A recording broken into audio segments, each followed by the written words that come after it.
75 वर्षों के बाद फिर पुरानी यादों को ताजा किया जा रहा है। भारत कहां से शुरू हुआ था, भारत की आजादी का आंदोलन कहां शुरू हुआ था, और जिन लोगों का उसमें जो योगदान है, उस योगदान को आज याद किया जा रहा है।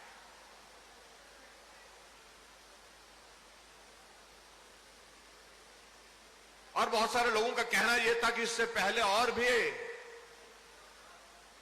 ऐसे अवसर आए जब ये इस तरह के कार्यक्रम किए जा सकते थे, लेकिन वो कार्यक्रम इसलिए नहीं हो पाए, कोई आदमी उन कार्यक्रमों के बारे में सोच ही नहीं पाया।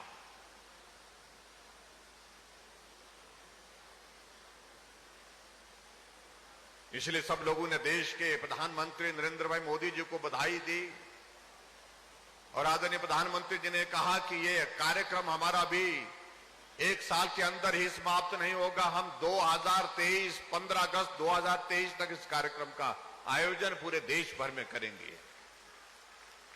देश की नई पीढ़ी को जानना चाहिए कि देश की आजादी के लिए कौन लोग थे जिन्होंने अपने जीवन की कुर्बानी दी है, बलिदान दिया है। देश की आजादी में किन लोगों का योगदान है, और उसके पश्चात आजाद भारत के इतिहास में हम सब लोगों ने जब सफर शुरू किया, उस सफर में, उस यात्रा में हम आज कहां पहुंचे, और उस यात्रा में किसका योगदान किस तरह का रहा है, इन सारी बातों का भी जिक्र करने के लिए प्रधानमंत्री जी ने कहा कि यह बहुत आवश्यक है आज की तारीख में। और इसी तरह पर भाई और बहनों में यह भी कहना चाह रहा हूं, आज अगर हम भारतवर्ष के इतिहास की अगर हम बात कहें अमृत महोत्सव के, उसी तरह से उससे कम महत्व का हमारे लिए हिमाचल प्रदेश की भी 75 वर्ष की यह यात्रा नहीं, जब हमारा प्रदेश अस्तित्व में आया था, जब हमारे प्रदेश का गठन शुरू हुआ था। 15 अप्रैल 1948 को हिमाचल प्रदेश का गठन हुआ, और गठन के पश्चात ये हिमाचल प्रदेश का स्वरूप, वर्तमान स्वरूप हमारे समक्ष आया, और उसके साथ साथ में हम आगे बढ़े। जहां चंबा, महासू और मंडी और सिरमौर 4 जिले थे पहले शुरू में 15 अप्रैल 1948 को, आज हिमाचल प्रदेश में 12 जिले हैं, जिसमें आपका सोलन का जिला भी उसमें शामिल हुआ है। इस यात्रा को समझने की आवश्यकता है, इस यात्रा को जानने की आवश्यकता है, इस यात्रा को स्मरण करने की आवश्यकता है। इसलिए हमने हिमाचल प्रदेश में, क्योंकि हमारे सामने एक परिस्थिति है कि हम चुनाव के बहुत करीब हैं, मन में हमारे भी भाव था कि हम बहुत सारे कार्यक्रमों का आयोजन करें, अलग अलग स्थानों पर जाकर के हिमाचल प्रदेश में कार्यक्रम करें, लेकिन वो संभव नहीं हो पा रहा। लेकिन फिर भी हमने एक बात को तय किया कि हम हिमाचल प्रदेश के 68 विधानसभा क्षेत्र में 75 बड़े कार्यक्रम करेंगे, बड़े कार्यक्रम करने का आयोजन करेंगे, और जिसके माध्यम से हम हिमाचल की इस यात्रा का हम जिक्र करेंगे।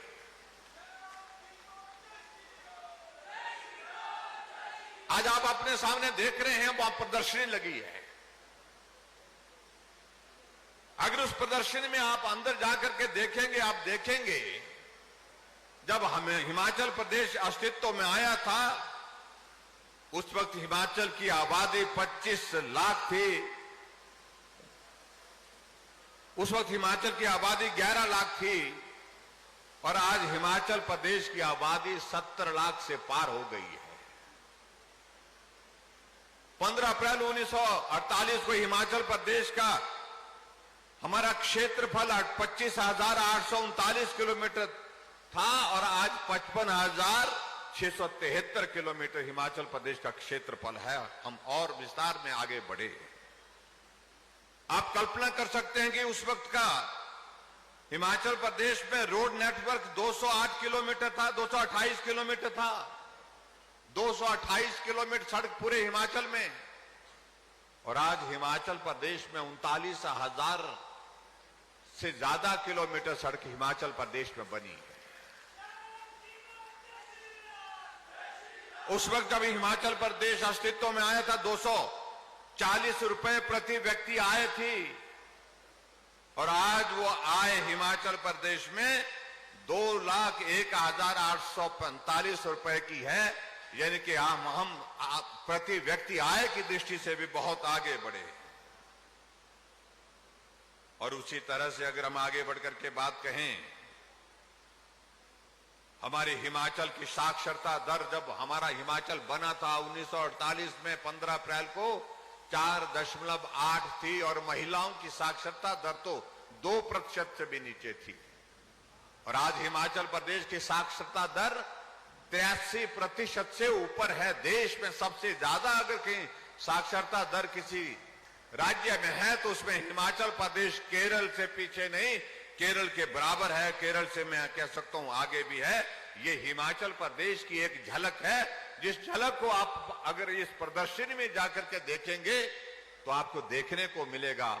मेरा आप सबसे विनम्र निवेदन है, मौसम खराब होने की वजह से आज के इस कार्यक्रम में व्यवधान पड़ा, लेकिन फिर भी उसके बावजूद हमको देखना चाहिए कि हिमाचल में उस वक्त स्वास्थ्य की क्या स्थिति थी, पीडब्ल्यू डिपार्टमेंट में पुलों की क्या स्थिति थी, उस वक्त हमारे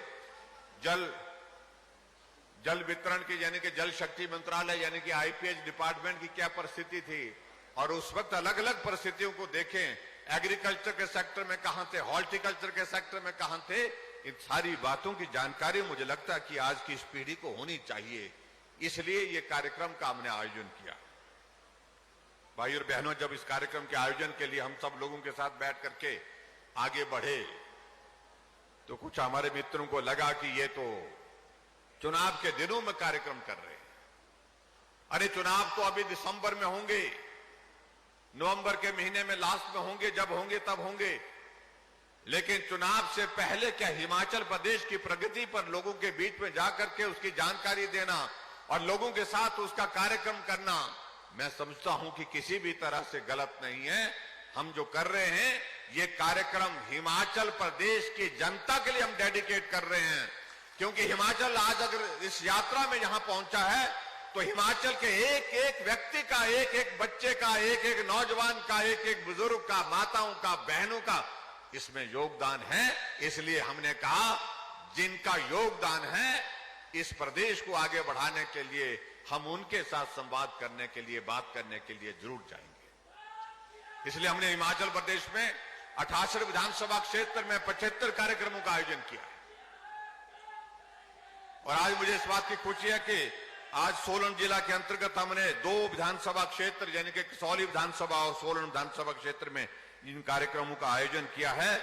और आप सब लोग बड़ी संख्या में आज के इस कार्यक्रम में आए हैं, आप सबका मैं बहुत बहुत धन्यवाद करता हूं। भाई और बहनों,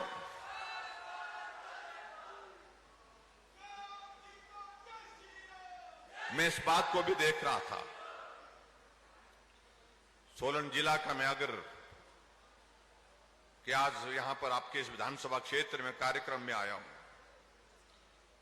आकर के हमने यहां पर 7 उद्घाटन और 6 शिलान्यास के कार्यक्रम किए। यहां पर जो हमारी दाईं तरफ है,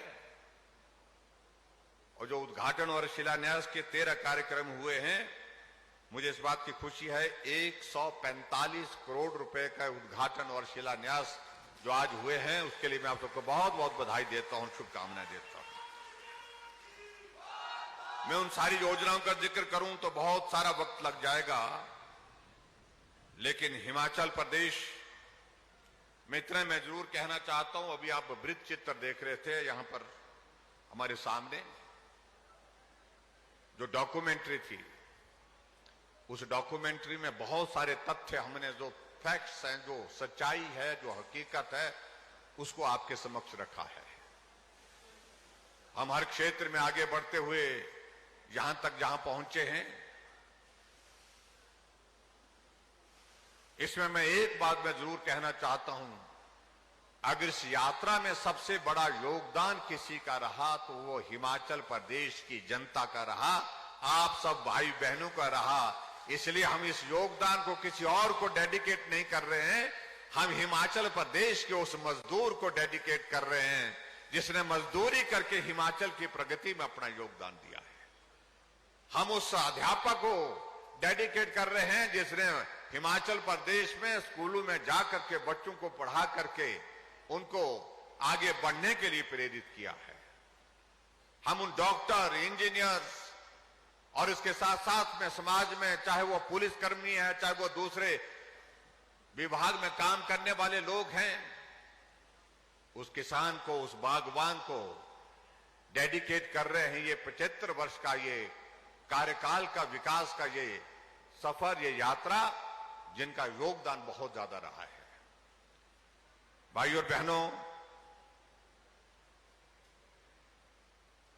आप सबके आशीर्वाद से हिमाचल प्रदेश में पिछले 4.5 वर्ष से ज्यादा, यानी कि 4.25 वर्ष का कार्यकाल होने लग पड़ा। हमारी सरकार को आप सबका सहयोग मिला, आप सबका साथ मिला, उसके लिए मैं आप सबका हृदय से आभार व्यक्त करता हूं। लेकिन मैं ये भी कहना चाह रहा हूं कि हम चुनाव के करीब हैं। आदरणीय नरेंद्र भाई मोदी जी के नेतृत्व में जहां देश मजबूती के साथ आगे बढ़ रहा है, उनके नेतृत्व को और मजबूती देने की आवश्यकता है। और हम हिमाचल के लोग तो सौभाग्यशाली हैं, आदरणीय प्रधानमंत्री नरेंद्र भाई मोदी जी का बहुत अपनापन हिमाचल के लोगों के साथ है।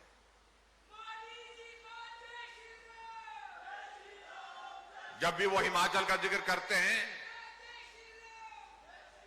सदैव इस बात का जिक्र करते हैं, जब मैं हिमाचल आता हूं मुझे लगता है कि मैं अपने घर आया हूं। ये वही व्यक्ति कह सकता हूं जिसके दिल में हिमाचल के लिए वो स्थान है। इन 4.5 वर्ष के कार्यकाल में आदरणीय प्रधानमंत्री जी का हिमाचल में एक बार नहीं 7 बार आना हुआ। हिमाचल के इतिहास में जब शपथ ग्रहण समारोह था 27 दिसंबर 2017 को, तो पहली बार हिमाचल के इतिहास में देश के प्रधानमंत्री किसी मुख्यमंत्री के शपथ ग्रहण समारोह में रिज के मैदान में पहुंचे। 1 साल का कार्यकाल पूरा हुआ, हमें आशीर्वाद देने के लिए प्रधानमंत्री जी धर्मशाला पहुंचे। 2 साल का कार्यकाल पूरा होने से पहले ग्लोबल इन्वेस्टर्स मीट हमने धर्मशाला में की। हमें अपना आशीर्वाद और शुभकामनाएं देने के लिए आदरणीय प्रधानमंत्री धर्मशाला पहुंचे। कोविड का दौर आया, कोविड के दौर की वजह से लंबा अंतराल हुआ, आना जाना बंद हो गया। लेकिन फिर भी जब अटल टनल रोहतांग बन करके तैयार हुआ, मैंने प्रधानमंत्री जी से कहा कि अटल टनल रोहतांग बन करके तैयार है और हम चाहते हैं कि आप उद्घाटन करने के लिए आए। और उन्होंने कहा कि पूरे देश भर में कोविड रिस्ट्रिक्शन लगी हुई है, 200 से ज्यादा लोग इकट्ठा नहीं हो सकते। मैंने कहा कि मैं किसी सूरत नहीं चाहता हूं कि आप वर्चुअल माध्यम से इसका उद्घाटन करें। उन्होंने हमारे निवेदन को स्वीकार किया। कोविड के संकट के बावजूद भी दिल्ली से उड़ान भरी, पहला कार्यक्रम कोविड के बीच में अगर कोई किया तो अटल टनल रोहतांग का उद्घाटन करने के लिए मैदान मनाली उतरे और मनाली के पश्चात फिर आगे जाकर के टनल का उद्घाटन करने के पश्चात जाकर के लाहौल पहुंचे और लाहौल घाटी के सिसु में जाकर के सभा को संबोधित किया। टनल के पास सभा को, कार्यक्रम को संबोधित किया और फिर मनाली में आकर के फिर कार्यक्रम को, 3 कार्यक्रम एक दिन में। और उसके पश्चात आदरणीय प्रधानमंत्री जी का जब हमारा 4 साल का कार्यकाल पूरा हुआ, मैंने प्रधानमंत्री जी से निवेदन किया कि हमारी सरकार का 4 वर्ष का कार्यकाल पूरा हुआ, हम कार्यक्रम करना चाहते हैं। प्रधानमंत्री जी ने कहा मैं आऊंगा। और मंडी के ऐतिहासिक रैली, जिस तरह की रैली अभी तक हिमाचल प्रदेश में न आज से पहले हो पाई है, न आने वाले समय में होने की संभावना लग रही है, उस कार्यक्रम में आए 11,500 करोड़ रुपए का शिलान्यास किए विभिन्न योजनाओं के और 28,000 करोड़ रुपए की ग्राउंड ब्रेकिंग की। वहां पर जो प्राइवेट सेक्टर के इन्वेस्टमेंट की बात थी उसके लिए पहुंचे। उसके बाद आदरणीय प्रधानमंत्री जी ने कहा कि 8 साल का कार्यकाल केंद्र सरकार का पूरा हो रहा है। हमने निमंत्रण दिया कि हम चाहते हैं कि आप शिमला आए और शिमला से पूरे देश को संबोधित करें। उन्होंने कहा कि मैं आपको बताता हूं, कल बताता हूं, मैं विचार करता हूं। और दूसरे दिन हमको संदेश आता है कि हम 8 साल का केंद्र सरकार का कार्यकाल पूरा होने पर इस कार्यक्रम का आयोजन हिमाचल प्रदेश में शिमला के रिज के मैदान, शिमला के रिज के मैदान में आए और माल रोड पर जब पहुंचे तो गाड़ी छोड़ करके पैदल चले। कोई प्रधानमंत्री शिमला आने के बाद रिज के मैदान में माल रोड पर पैदल नहीं चले, लेकिन मोदी जी ने कहा इस माल रोड से मेरी पुरानी बहुत सारी यादें जुड़ी हुई हैं। जब मैं आता था, मैं घूमता था, साथियों को मिलता था, तो पैदल एक कोने से दूसरे कोने तक गए और रिज के मैदान से उनने पूरे देश को संबोधित किया। वो सभा सिर्फ ऐसी सभा नहीं थी कि शिमला के लोगों को संबोधित किया या हिमाचल के लोगों को संबोधित किया, पूरे देश के लोगों को संबोधित किया। सारे प्रदेशों के मुख्यमंत्री वर्चुअल माध्यम से जुड़े हुए थे। 700 से ज्यादा जिले पूरे देश भर के वर्चुअल माध्यम से कनेक्टेड थे। 17 लाख से ज्यादा लोगों ने सीधे मोदी जी को उस दिन रिज के मैदान से सुना। और उसके बाद कुछ दिनों के बाद धर्मशाला में चीफ सेक्रेटरी कॉन्क्लेव में फिर आना हुआ। एक दिन के लिए नहीं, 2 दिन के लिए रुकना हुआ, रात का ठहराव वहां पर हुआ।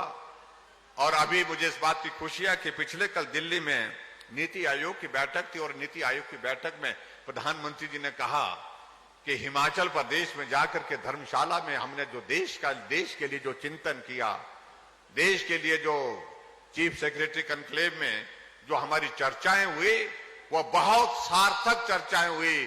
पूरे देश को आगे कैसे हम बढ़ा सकते हैं, उन सारे विषयों को लेकर के विस्तार से चर्चा होने के पश्चात नीति आयोग के इस एजेंडे में मैंने उन्हीं चीजों को शामिल किया है जो धर्मशाला की उस बैठक में हमने चर्चा की है। इसलिए बहुत सारी चीजों को लेकर के हम बात कर सकते हैं। भाई और बहनों, हिमाचल में आप सबके आशीर्वाद से हमारी सरकार का 4.5 वर्ष से ज्यादा का कार्यकाल जो पूरा हुआ है वो समर्पित किया है हम आप सबके लिए। लेकिन मैं एक बात जरूर कहना चाहता हूं, आज हिमाचल को जरूरत है केंद्र सरकार के सहयोग की। आज हिमाचल को जरूरत है नरेंद्र भाई मोदी जी के आशीर्वाद की। हमारे कांग्रेस के नेता हमसे प्रश्न पूछने की कोशिश करते हैं कि मोदी जी हिमाचल आए तो मिला क्या। उन्हें मालूम होना चाहिए नरेंद्र भाई मोदी जी भाषण देकर के घोषणा करने वाले नेताओं में से नहीं है। वो बिना घोषणा किए बहुत सारा हिमाचल को दे गए।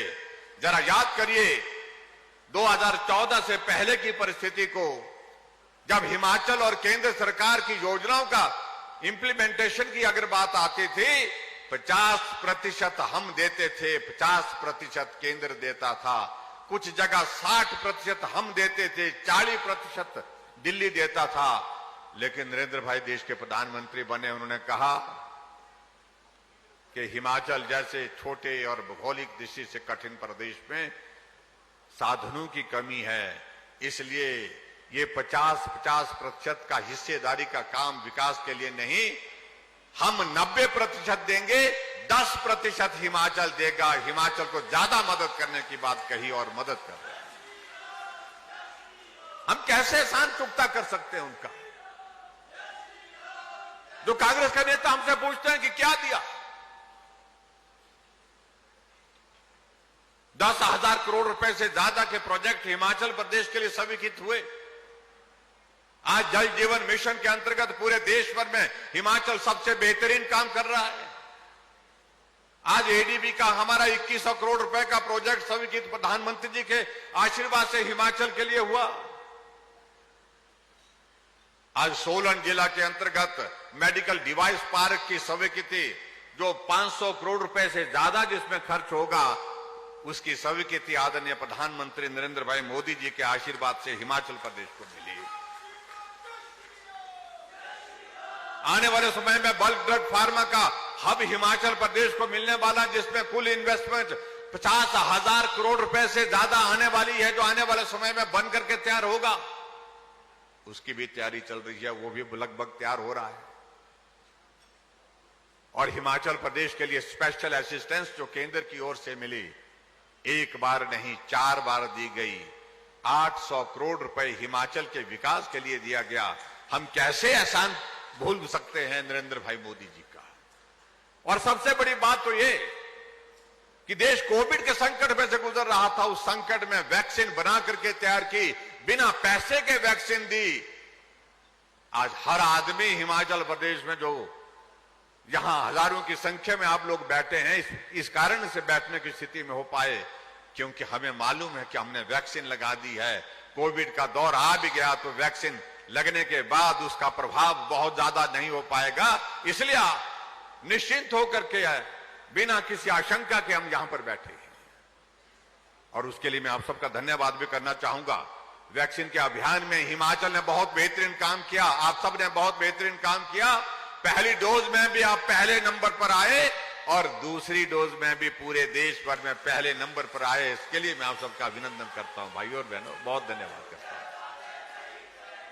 और यहां कांग्रेस, देखिए, कल्पना करिए, वो प्रचार करती रही कि अगर ये वैक्सीन लगाएंगे तो इसका साइड इफेक्ट होगा, नजरें जा सकती हैं, शुगर बढ़ सकती है, याददाश्त चली जा सकती है, कुछ भी हो सकता है।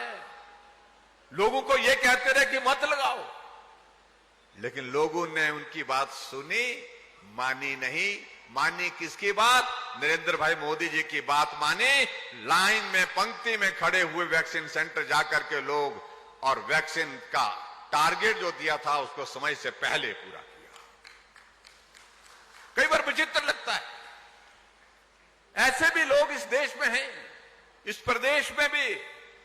जब आदमी की जिंदगी संकट में पड़ी हुई है, उस जिंदगी को बचाने के लिए हमारे देश के प्रधानमंत्री मेहनत कर रहे हैं, बिना पैसे के वैक्सीन लगा रहे हैं, फ्री ऑफ कॉस्ट वैक्सीन लगा रहे हैं, और वो उसका उल्टा प्रचार कर रहे हैं। ये दुर्भाग्यपूर्ण परिस्थिति है भाइयों और बहनों।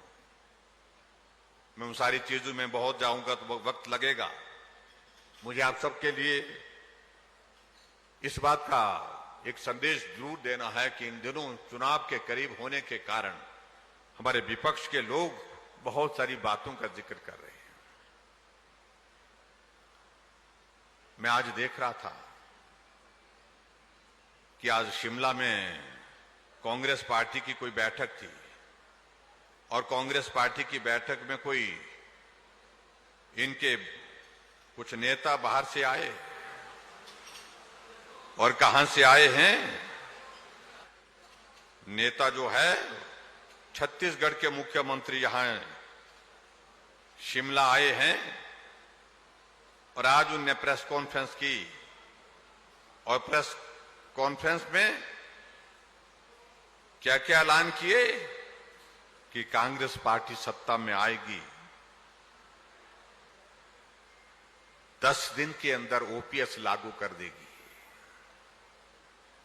अपने प्रदेश में तो करके आ जाओ, जहां आप मुख्यमंत्री हैं। हाथ जोड़ जोड़ करके प्रधानमंत्री जी को, गृह मंत्री जी को, वित्त मंत्री जी को कह रहे हैं कि हमसे घोषणा तो हो गई है लेकिन हो नहीं पाएगा, हमारे हाथ खड़े हो गए हैं, कैसे होगा, पैसा कहां से आएगा। कल भी प्रधानमंत्री जी के साथ हम जब भोजन कर रहे थे, एक ही टेबल पर हम थे। अशोक गहलोत जो कांग्रेस पार्टी के सीनियर लीडर हैं, मुख्यमंत्री हैं राजस्थान के, प्रधानमंत्री जी ने उनसे कहा कि आपने लोगों को गुमराह करने के लिए जो जिस प्रकार से योजना बनाई है, यह बहुत दुर्भाग्यपूर्ण है। और उनसे पूछा कि भी आप बताओ देंगे कैसे? बोलते जी जब तक लिए देने की बात आएगी तब तक के लिए हमारा चुनाव हो जाएगा। यानी कि वो ये मान करके चल रहे हैं कि चुनाव हो जाएगा तो तब तो उसके बाद जो आगे वाला है वो भुगतेगा, तब तो हम अपना तो काम पूरा कर लेंगे। इससे बड़ी घटिया सोच, दुर्भाग्यपूर्ण सोच कोई और हो नहीं सकती है। यहां पर भी कर्मचारी भाइयों को गुमराह करने की कोशिश कर रहे हैं। कर्मचारियों के प्रति हमारी सद्भावना है, उनके साथ हमारा प्रेम है, उनका हिमाचल के विकास में एक बहुत बड़ा योगदान है। लेकिन मैं उनसे निवेदन करना चाहूंगा कि गुमराह मत होइए। पहले पता कर लीजिए राजस्थान में, छत्तीसगढ़ में, वहां पर देने की स्थिति में है क्या। और खासतौर से मैं ये कहना चाह रहा हूं, जो पैसा प्राइवेट सेक्टर में इन्वेस्टमेंट, जिसकी इन्वेस्टमेंट हुई पड़ी है, उस कंपनी ने कहा कि हमारे साथ एग्रीमेंट में कोई क्लॉज नहीं है उस पैसे को वापस देने का। हमने अपनी टर्म्स एंड कंडीशन के आधार पर उस पैसे को मार्केट में लगाया है, इसलिए कोई हमसे उस पैसे को वापस मांगे कि हम देने की स्थिति में नहीं है। वो पैसा नहीं आएगा तो कहां से देंगे भाई। और दूसरी बात मैं कांग्रेस के नेताओं से पूछना चाहता हूं, 2003 में आपकी सरकार बनी, पूरे देश भर में हिमाचल पहला राज्य था जिसने ओपीएस को रद्द करके एनपीएस लागू की, और वीरभद्र सिंह जी मुख्यमंत्री उस वक्त थे हिमाचल प्रदेश के। एमओयू साइन करने वाले मुख्यमंत्री वीरभद्र सिंह जी थे। आज भी अगर वीरभद्र सिंह जी इस दुनिया में नहीं है, आज भी कांग्रेस के नेता उनको ही नेता मान करके उनके ही नाम पर वोट मांग रहे हैं। अगर अपने नेता के प्रति अगर सही सद्भावना है, सम्मान है उनके मन में, जो उनके नेता ने निर्णय लिया था उस पर टिप्पणी, इस तरह का प्रश्न चिन्ह खड़ा करना, मुझे लगता कि यह दुर्भाग्यपूर्ण है। इसका मतलब कि वो नेता ही नहीं मानते थे उनको। 2003 में वीरभद्र सिंह जी ने लागू किया, 2012 में फिर से वो सत्ता में आए, 2012 से 2017 तक फिर सत्ता में रहे। तो कहां थे कांग्रेस के वो लोग? उस वक्त उनको मालूम नहीं पड़ा कि भाई ओपीएस तो हमको देना चाहिए। उस वक्त तो कोई मांग नहीं उठाई और उस वक्त ना ही कोई घोषणा की। आखिरकार 2022 में इस सारी चीज को हमारे सामने लाने की कोशिश क्यों की जा रही है? सिर्फ राजनीतिक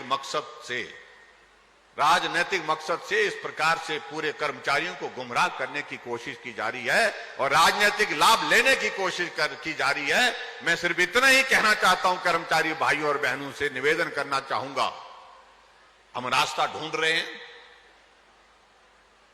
और यह केंद्र के सहयोग के बिना संभव नहीं है किसी भी प्रदेश में ओपीएस को लागू करना। इसलिए इनके कहने पर गुमराह मत होइए।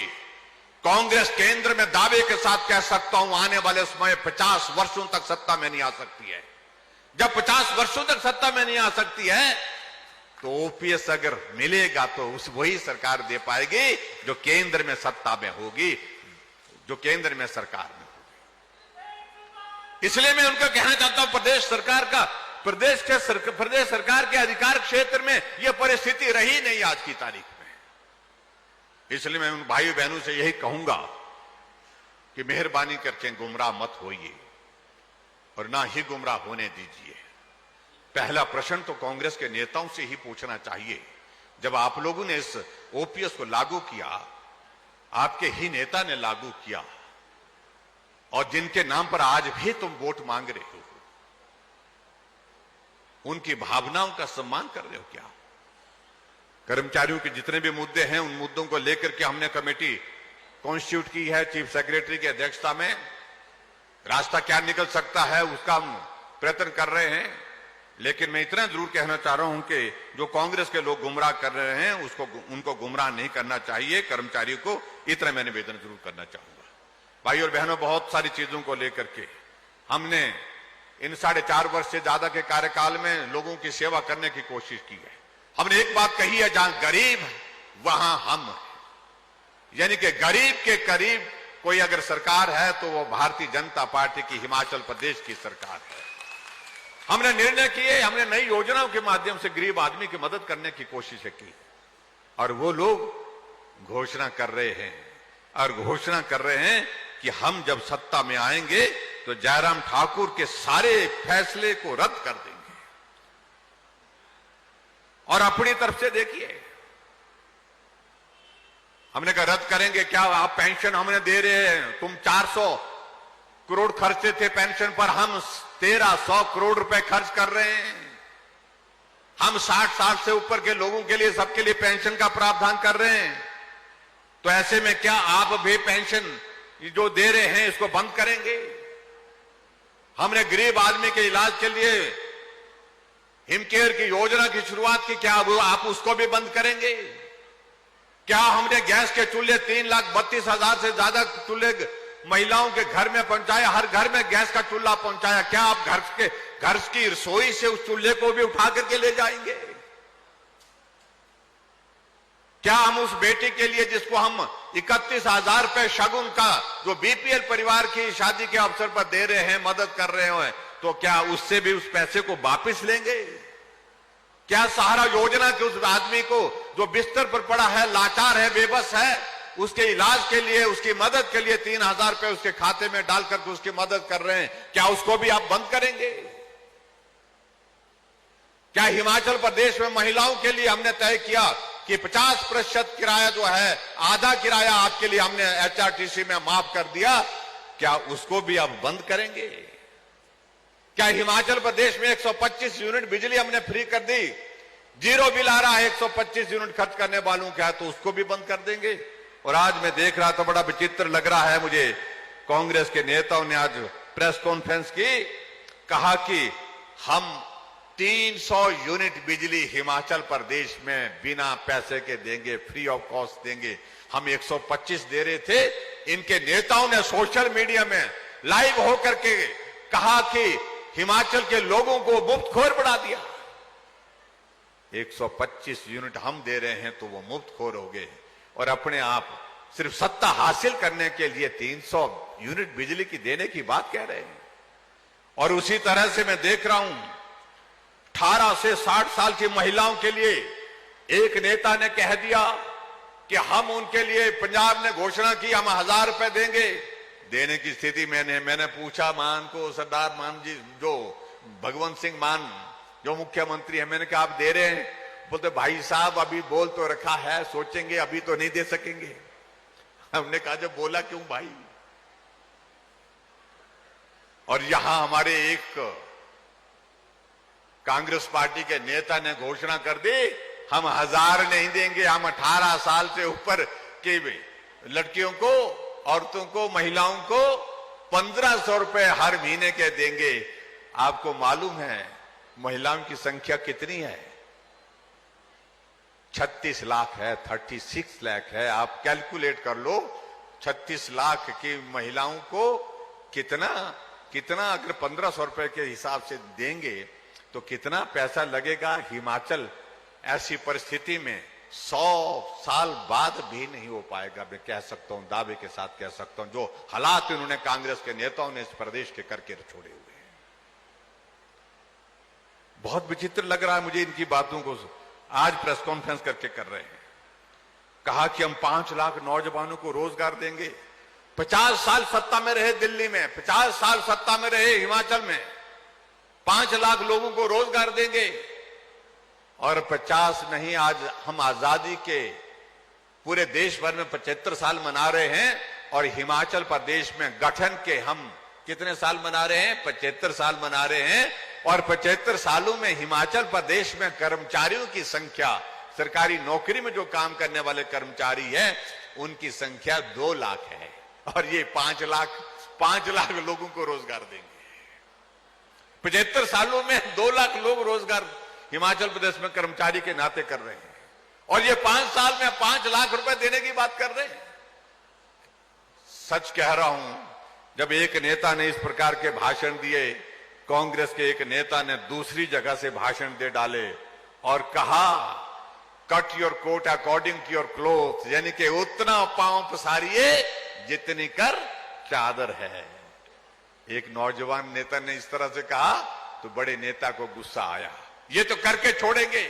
आज उन्होंने घोषणा की है, मुझे मालूम नहीं है क्या परिस्थिति होगी, लेकिन कांग्रेस के नेताओं ने कहा ये उनका निजी विचार है, हिमाचल की परिस्थितियां इस प्रकार की नहीं है, इनसे कोई फर्क नहीं पड़ने वाला है।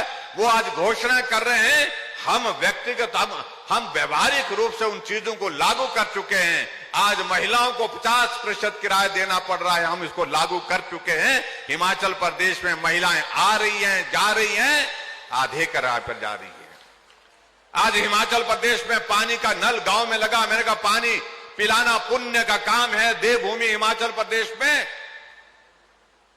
हम पानी बिना पैसे के पिलाएंगे लोगों को, बिना पैसे के पानी देंगे, तो हम 0 बिल ले रहे हैं, कोई किराया गांव के लोगों से पानी का नहीं ले रहे हैं। वो कह रहे हैं कि हम करेंगे, हमने करके दिखा दिया।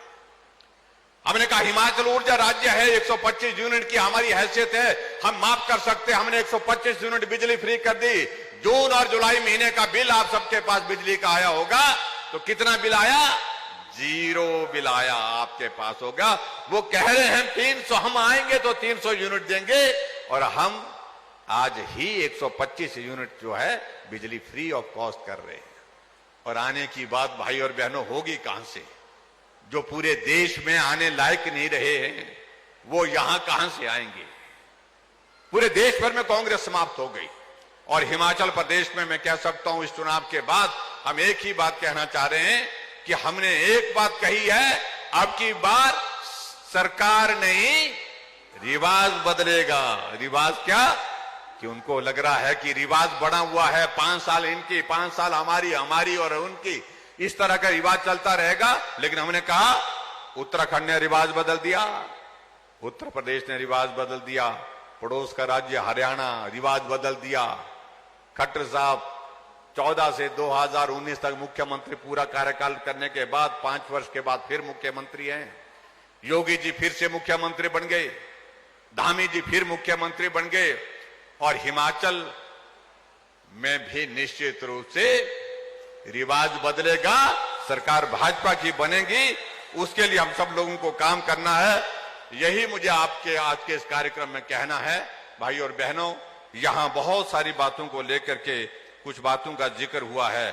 सोलन में पता नहीं आप लोग थोड़ी थोड़ी कसर छोड़ते हैं और बहुत कम वोटों से कसर छूटी है और अब की बार उस कसर को पूरा करना है, हर हालत में पूरा करना है। ये सोलन चाहिए, सारे का सारा चाहिए, पूरे का पूरा चाहिए। हम हिमाचल प्रदेश में फिर सरकार बनाने वाले हैं। सरकार बनेगी निश्चित रूप से भारतीय जनता पार्टी की और उसमें हमको सोलन विधानसभा क्षेत्र से भाजपा का विधायक चाहिए। सोलन के लिए कॉरपोरेशन मांगी, कॉरपोरेशन दी। सोलन के विकास के लिए जो पैसा मांगा, हॉस्पिटल के लिए पैसा मांगा वो पैसा दिया, सड़कों के लिए पैसा मांगा, सड़कों के लिए पैसा दिया, पेयजल योजना के लिए पैसा मांगा, उसके लिए पैसा दिया। हर तरह से जो मदद हम कर सकते थे वो हमने करने की कोशिश की और आने वाले समय में भी आप सबके लिए हम मदद करेंगे। आपके यहां से एक सुझाव के रूप में बात आई है, मुझे मालूम नहीं ये डिग्री कॉलेज का जिक्र यहां पर किया गया है, लेकिन यहां सारी चीजों का मैं पूरा फीडबैक ले लूंगा, असेसमेंट ले लूंगा, टोटल डिस्टेंस, टोटल स्ट्रेंथ बच्चों की कितनी हो सकती है। लेकिन जो डिग्री कॉलेज ममलीग में शायरी में मांगा गया है इसको हम स्वीकार करेंगे। इतनी बात कहते हुए आज के इस कार्यक्रम में आप सब यहां पर बड़ी संख्या में पहुंचे, आप सबका बहुत बहुत धन्यवाद। नमस्कार, जय हिंद, जय हिंद।